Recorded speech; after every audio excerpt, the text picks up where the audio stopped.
The Iskander-M has no shortage of admirers. They include the Islamic State and other Islamist entities in Syria, Poland, Turkey, NATO as a whole, and of course the United States.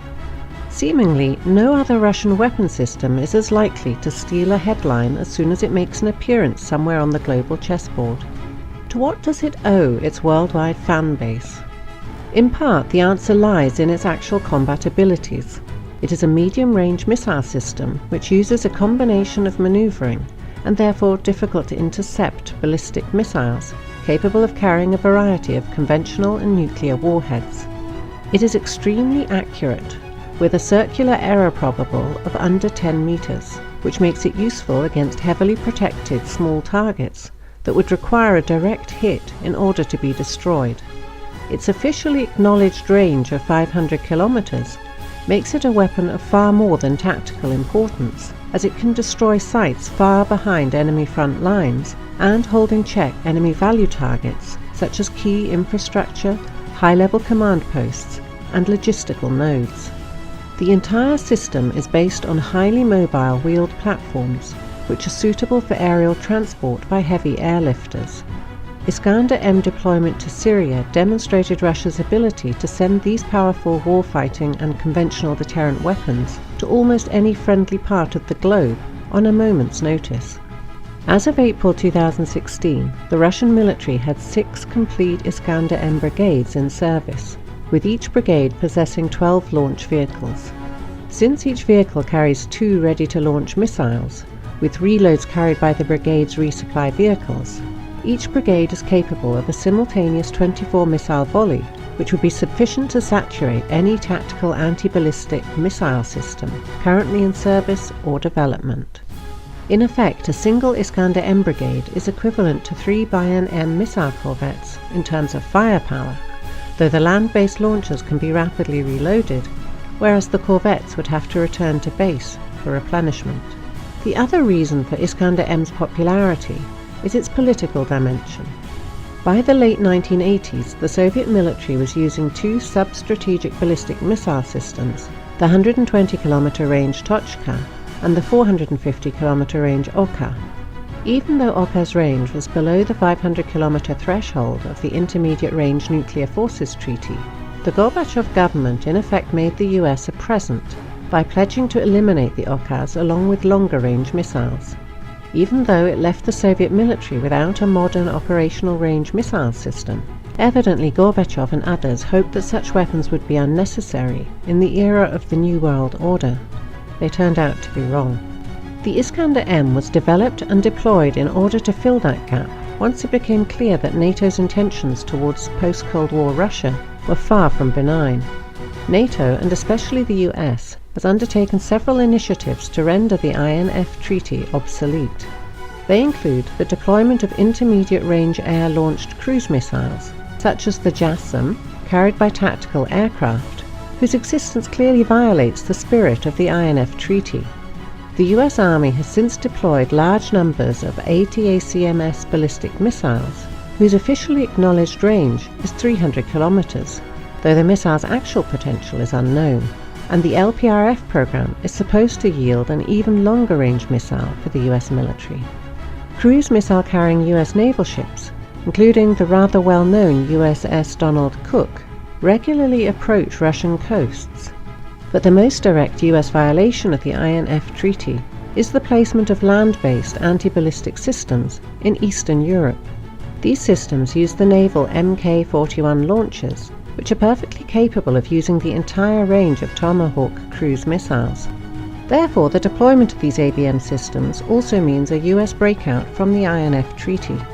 The Iskander-M, therefore, should be viewed as a Russian response to the US INF violations.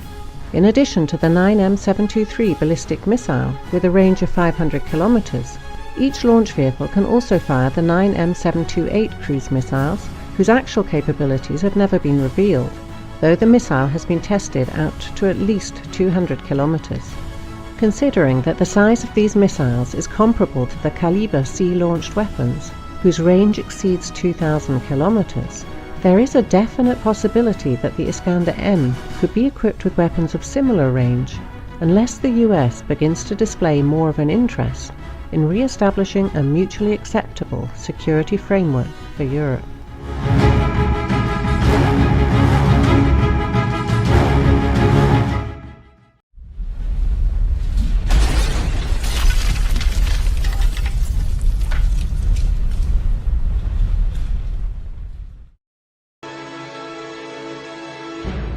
Military news. Russia's deadly S-500 air defense system, ready for war at 660,000 feet. The Russian military expects to receive the first examples of the new Almaz anti-S-500 air and missile defense systems in the near future. Meanwhile, tests are continuing on the advanced S-350 VITIAS system, which will eventually replace the existing S-300PS air defense batteries. We expect the first samples of the S-500 anti-aircraft missile system to be delivered soon. Lt. Gen. Viktor Gurmayony, commander of the Russian Aerospace Forces Air Defense Troops, told ROSSIYA-24 according to TASS. The new weapon, which will form the upper tier of Russia's layered integrated air defense system, is expected to be able to engage targets at altitudes of about 125 miles or 660,000 feet. That means that S-500 will be able to engage targets such as incoming ballistic missiles in space at ranges as great as 400 miles. The first regiment of S-500 will be deployed to protect Moscow and central Russia. The S-500 is expected to be able to detect and simultaneously attack up to 10 ballistic missile warheads flying at speeds of 23,000 feet per second. It is also reportedly being designed to use hit-to-kill interceptors, a design with similarities to Lockheed Martin's Terminal High Altitude Area Defense (THAAD) system. Like all modern Russian air defense systems, the S-500 is expected to be highly mobile and will use a network of radars for targeting over vast distances. The missile system is expected to use the 91N6A Air Battle Management Radar, a modified 96L6 DSP acquisition radar, as well as the new 766 Multimode Engagement and 776 ABM Engagement radars, according to Missile Threat, which is run by the George C. Marshall and Claremont Institutes. Meanwhile, the Russian military is already testing the S-350 VITIAS mid-tier mobile air and missile defense system. The new weapon will replace the older S-300PS and complement systems like the Buk M3, S-300V M4, S-400 and S-500. Tests of the S-350 VITIAS anti-aircraft missile system are currently ongoing, Gurmayony said. The first launches have been successful and the system has proved its characteristics and will be used on a large scale for the replacement of the S-300PS anti-aircraft missile system. Quote, the S-350 is built around a new advanced active electronically scanned array AESA radar and a new mobile command vehicle. A normal battery would include command vehicle, 2 radars and 8 launch vehicles. The S-350 uses the same active radar-guided hit-to-kill interceptors as the S-400 and can engage targets at ranges of 75 miles at altitudes of about 100,000 feet. It can engage 16 targets simultaneously, while a total of 32 missiles at any one time. The Russians are expected to network the S-500S with their S-400, S-300V M4 and S-350 and other weapons as part of an overall integrated air defense network, as one U.S. industry official noted. While the Russian military-industrial sector suffered greatly in the aftermath of the collapse of the Soviet Union, somehow Moscow managed to continue developing advanced air defense system without much degradation in capability. Indeed, some of these new weapons, like the S-500, are so capable that many U.S. defense officials worry that even stealth warplanes like the F-22, F-35 and the B-2 might have problems overcoming them. Dave Majumdar is the defense editor for the National Interest.